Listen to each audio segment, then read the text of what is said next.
शादी से पहले का प्यार जब शादी के बाद जिंदगी में शामिल करने की इंसान जब कोशिश करता है, तब शादीशुदा जिंदगी उसकी नरक में बदल जाती है। आज की कहानी में भी बिल्कुल ऐसे ही होता है।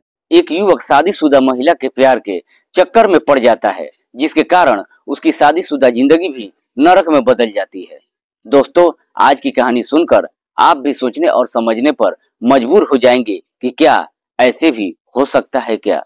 नमस्कार, सलाम, सत श्री अकाल। मैं आपका दोस्त रजनीश और आप देख रहे हैं माही न्यूज।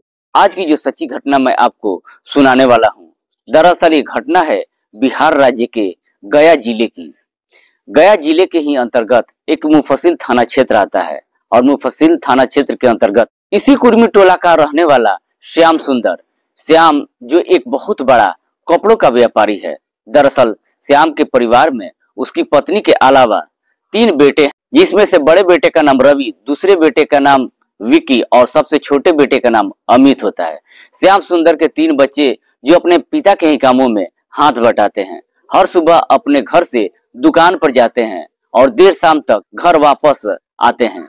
क्योंकि श्याम सुंदर के घर में किसी भी चीज की कोई कमी नहीं होती है, और अगर किसी चीज की कोई कमी है तो वह है सिर्फ एक संस्कारी बहू की।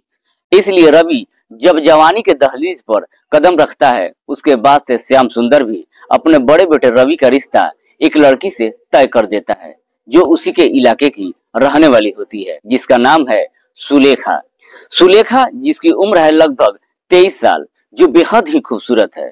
शादी की तारीख 15 जुलाई को तय की जाती है। आखिरकार 15 जुलाई को रवि भी काफी धूमधाम से अपनी बारात लेकर के सुलेखा के घर पर जाता है और उसे शादी करके अपने घर पर लेकर आता है। इधर सुलेखा भी जब शादी करके अपने ससुराल में आती है तो रवि जैसा पति पाकर बेहद ही खुश हो जाती है। उसके बाद से अपने ससुराल वालों का भी बेहतर तरीके से खातिरदारी करती है। शादी के जब 4 से 5 दिन का समय गुजरता है, उसके बाद से रवि के घर के सारे मेहमान भी वापस अपने घर चले जाते हैं। उसके बाद से श्याम सुंदर भी फिर से पहले के जैसे ही अपने बच्चों के साथ अपने काम में मशगूल हो जाता है। बात कर रहा हूं मैं 21 जुलाई के रात्रि के करीब 10 बजे के आसपास।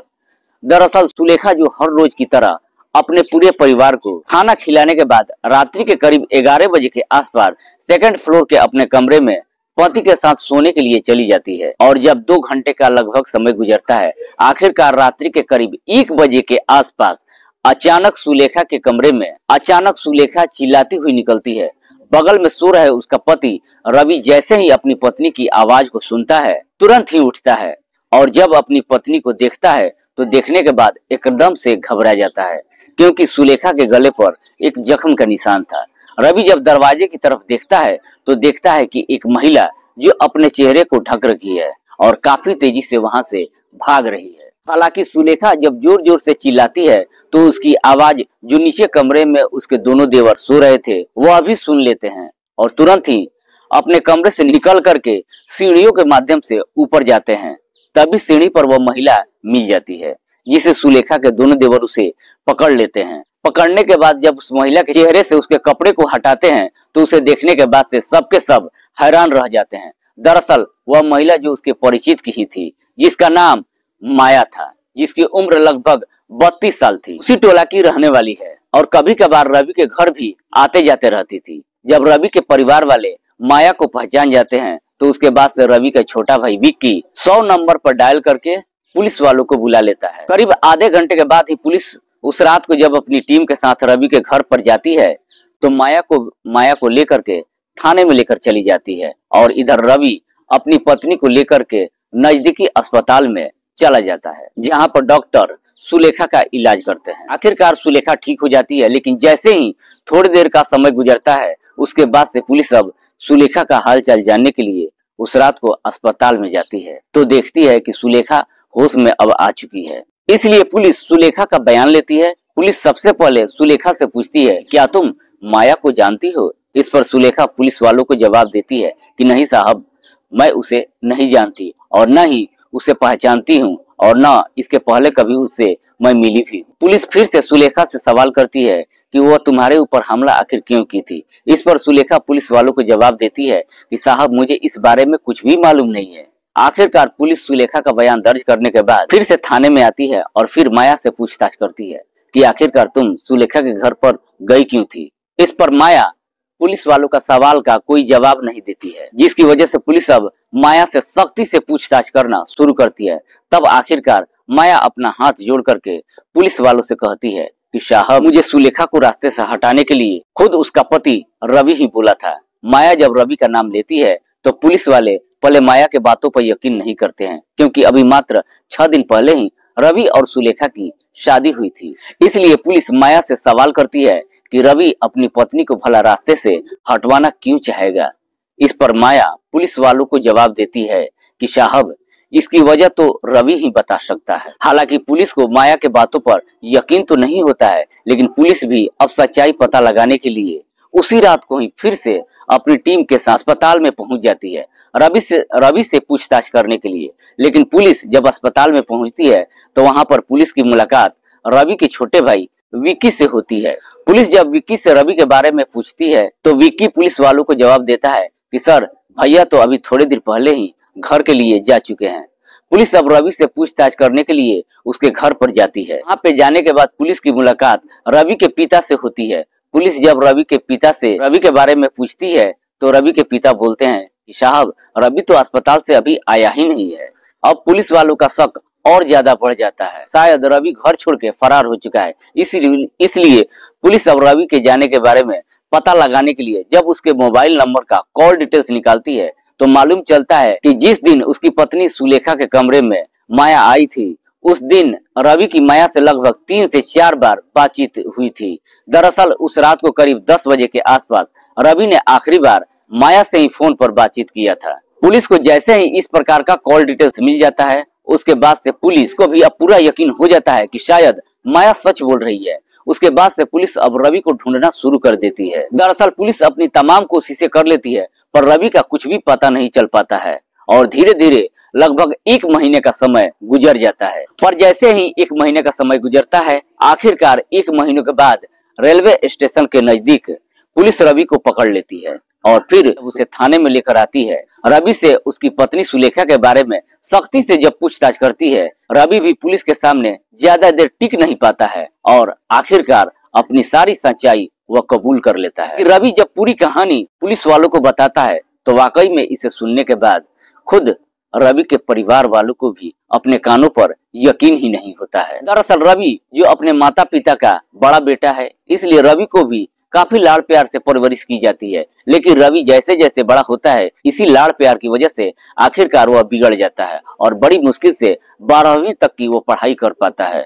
उसके बाद से अपनी पढ़ाई को वो छोड़ देता है। रवि जब आगे की पढ़ाई नहीं करता है तो उसके बाद से रवि के पिता उसे अपने काम पर ही अपने पास रख लेते हैं।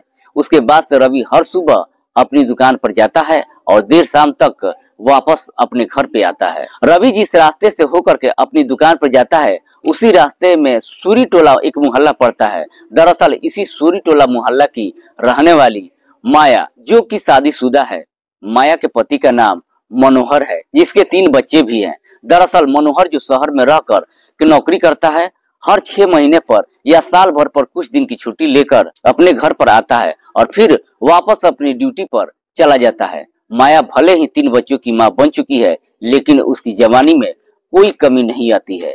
माया का पति वापस जब अपनी ड्यूटी पर चला जाता है, माया भी अपनी ख्वाहिशें पूरी नहीं हो पाती है। इधर रवि जो हर रोज उसके मोहल्ले से होकर के जब अपनी दुकान पर जाता है, कई बार दोनों की आंखें एक दूसरे से लड़ जाती है और फिर दोनों के बीच में बातचीत शुरू हो जाती है। दोनों एक दूसरे के बेहद करीब आ जाते हैं, जिसकी वजह से माया और रवि के बीच में प्रेम प्रसंग शुरू हो जाता है। माया और रवि के बीच में जब प्रेम प्रसंग शुरू हो जाता है, उसके बाद से रवि जब भी सुबह अपने घर से दुकान के लिए निकलता है, सबसे पहले माया के घर पर जाता है और उससे मुलाकात करने के बाद देर से दुकान पर पहुंचता है। हालांकि रवि जब बार बार लेट से अपनी दुकान पर जाने लगता है, इसकी वजह उसके पिता पूछताछ करते हैं, लेकिन रवि इस पर कुछ भी नहीं बोलता है, कुछ भी जवाब नहीं देता है, जिसे देख करके श्याम सुंदर को भी लगता है कि उसका बेटा एकदम से लापरवाह हो चुका है। लेकिन रवि जब बार बार माया की वजह से लेट से दुकान पर जाने लगता है, अब श्याम सुंदर को शक होने लगता है कि उसका बेटा कर क्या रहा है। सच्चाई पता लगाने की वह कोशिश करते हैं। तो कुछ दिनों बाद ही श्याम सुंदर को मालूम चल जाता है कि दरअसल उसका बेटा एक शादीशुदा महिला के चक्कर में पड़ चुका है, जिसके 3 बच्चे भी है। श्याम सुंदर को भी अपनी बेटे की जब सारी सच्चाई मालूम चलता है, उसके बाद से श्याम सुंदर भी अपने बच्चे को अब सही रास्ते पर लाने के लिए जल्द ही उसकी शादी करने का फैसला कर लेते हैं और फिर अपने ही इलाके की रहने वाली सुलेखा के साथ उसका रिश्ता तय कर देते हैं। शादी की तारीख 15 जुलाई को रखी जाती है। इधर रवि जैसे ही रिश्ता तय हो जाता है, उसके बाद से रवि भी अब माया से मिलना जुलना बंद कर देता है। जब 1 महीने का लगभग समय गुजरता है, माया को भी समझ में नहीं आता है कि आखिरकार रवि को क्या हो गया है। दरअसल माया जब रवि के नंबर पर फोन करती है, वो फोन भी नहीं उठाता है। लेकिन 1 महीने के बाद आखिरकार एक दिन माया रवि का रास्ता रोक लेती है और उसे लेकर अपने घर पर जाती है और फिर उससे पूछती है कि आखिरकार तुम मुझसे मिलना क्यों नहीं चाहते हो। कोई जवाब नहीं देता है, लेकिन जब माया का गुस्सा देखता है तो आखिरकार रवि बोलता है कि अब मैं तुमसे कभी भी नहीं मिल पाऊंगा। न मिलने की जब बात वो कहता है तो यह सुनकर के माया एकदम से गुस्से में आ जाती है और कहती है कि आखिरकार तुम मुझसे समझ क्या रखे हो कि क्या मैं कोई खिलौना हूँ? जब मर्जी तुम खेल लिए और जब मर्जी तुम मुझे छोड़ दिए। इस पर रवि अब माया से कहता है, दरअसल मेरा रिश्ता तय हो गया है और बहुत जल्द मेरी शादी भी होने वाली है। शादी होने की बात जब वो कहता है, इसे सुन करके माया के पैरों तले जमीन ही खिसक जाती है। दरअसल माया और रवि को फटकार लगाते हुए कहती है कि तुम किसी और से कैसे शादी कर सकते हो? तुम जानते हो ना कि मैं तुमसे कितना ज्यादा प्यार करती हूँ। इस पर रवि भी बड़े प्यार से माया को जवाब देते हुए कहता है कि मैं भी तुमसे उतना ही मोहब्बत करता हूँ, लेकिन अपने घर वालों के सामने मजबूर हूँ। जहाँ पर वह चाहते हैं हर हाल में वहाँ पर शादी करना पड़ेगा। रवि इतनी सी बात कह के वापस चला जाता है और फिर माया से बातचीत करना बंद कर देता है, जिसकी वजह से माया काफी बेचैन हो जाती है। दरअसल माया जो रवि को सबक सिखाने का फैसला तो कर लेती है, लेकिन उसके बगैर वो रह भी नहीं पाती है। जब 1 महीने का और समय गुजरता है, आखिरकार रवि भी माया के बगैर रह नहीं पाता है और फिर एक दिन जाकर के माया से मुलाकात करता है। जब इतने दिनों बाद मुलाकात होती है तो सबसे पहले दोनों अपनी सारी हसरतें पूरी करते हैं और फिर बैठ करके एक दूसरे से बातचीत करने लगते हैं। दरअसल रवि माया को समझाते हुए कहता है कि मेरे पास एक प्लान है। मेरे घर वाले हर हाल में सुलेखा से शादी करेंगे और मैं तुम्हारे बगैर नहीं रह पाऊंगा, इसलिए मैं सोचता हूँ कि मैं सुलेखा से शादी कर लूं। जब अपने घर लेके आऊंगा, उसके बाद से हम दोनों मिल करके सुलेखा को हमेशा के लिए अपने रास्ते से हटा देंगे। उसके बाद से हम दोनों आपस में शादी कर लेंगे। रवि जब अपने पूरे प्लान के बारे में माया से बताता है तो माया आखिरकार उसका साथ देने के लिए तैयार हो जाती है और उसके बाद से शादी के दिन का इंतजार करने लगती है। आखिरकार 15 जुलाई को रवि धूमधाम से अपनी बारात लेकर सुलेखा के घर पे जाता है और उससे शादी करके अपने घर पर लेके आ जाता है। रवि जब सुलेखा को अपने घर लेकर आ जाता है, उसके बाद से माया से मुलाकात नहीं करता है, बल्कि अक्सर फोन पर ही बातचीत करता रहता है और जब भी माया के नंबर पर फोन करता है तो माया उसे बार बार उसका वादा याद दिलाती है। रवि उसे समझाते हुए कहता है कि दरअसल अभी सारे मेहमान मेरे घर पर ही हैं, कुछ दिन और रुक जाओ। जब सारे मेहमान अपने घर चले जाएंगे फिर अपने काम को तुम अंजाम दे देना। 4 से 5 दिन का जब समय गुजर जाता है तो इधर रवि के घर के सारे मेहमान जब चले जाते हैं तो आखिरकार रवि 21 जुलाई को सुबह के करीब 11 बजे के आसपास माया के घर पर जाता है। माया अपने घर पर अकेले ही थी। रवि जब माया के घर पर पहुंचता है, पहले दोनों फिर से अपनी हसरतें पूरी करते हैं। उसके बाद से रवि माया को समझाते हुए कहता है, अपने काम को आज के रात को ही अंजाम देना है। तुम रात्रि को मेरे फोन आने का इंतजार करना।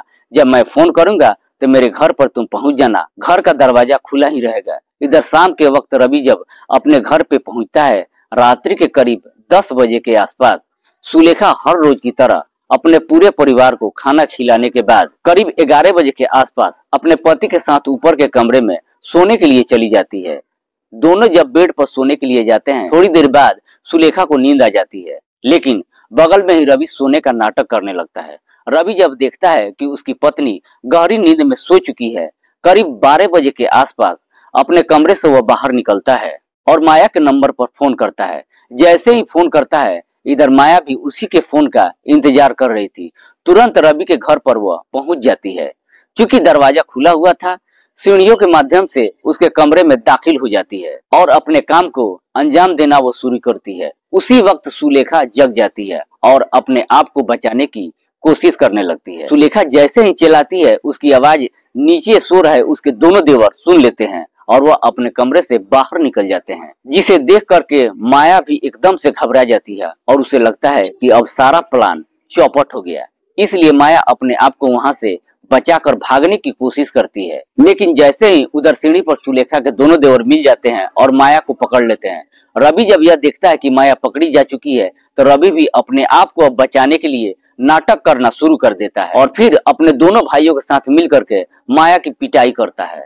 उसके बाद से रवि का छोटा भाई विक्की 100 नंबर पर डायल करके पुलिस को बुला लेता है, जिसकी वजह से पुलिस माया को पकड़ करके थाने में लेकर चली जाती है। इधर रवि के परिवार वाले भी सुलेखा को लेकर के जब अस्पताल में जाते हैं, तो सुलेखा भी वहां पे ठीक हो जाती है और थोड़ी देर के बाद पुलिस जब सुलेखा का बयान लेने के लिए अस्पताल में जाती है और जब उससे पूछताछ करके वापस थाने के लिए लौटती है, तो रवि को पूरा यकीन हो जाता है पुलिस जब माया से पूछताछ करेगी तो माया सारी सच्चाई पुलिस वालों को बता देगी, और होता भी बिल्कुल वैसे ही है। दरअसल माया जब पुलिस वालों को सारी सच्चाई बता देती है, इससे पहले कि पुलिस रवि से फिर से पूछताछ करने के लिए अस्पताल में जा पाती, रवि वहां से फरार हो चुका था। वाकई में रवि जब यह पूरी कहानी पुलिस वालों को बताता है, उसके बाद से पुलिस रवि के ही बयान पर माया को गिरफ्तार कर लेती है और दोनों को जेल भेज देती है। जब उसकी पत्नी सुलेखा को यह मालूम चलता है, तो सुलेखा अपने मायके में चली जाती है। साथ ही साथ यह भी सोच रही है कि वह अपने ससुराल जाए या फिर नहीं जाए। दोस्तों, इस पूरी घटना के बारे में आप क्या सोचते हैं? आप अपनी राय हमें कमेंट बॉक्स में जरूर दीजिएगा। सुरक्षित रहिए, सावधान रहिए और आप अपनों का ख्याल रखिए। तब तक के लिए जय हिंद, जय भारत।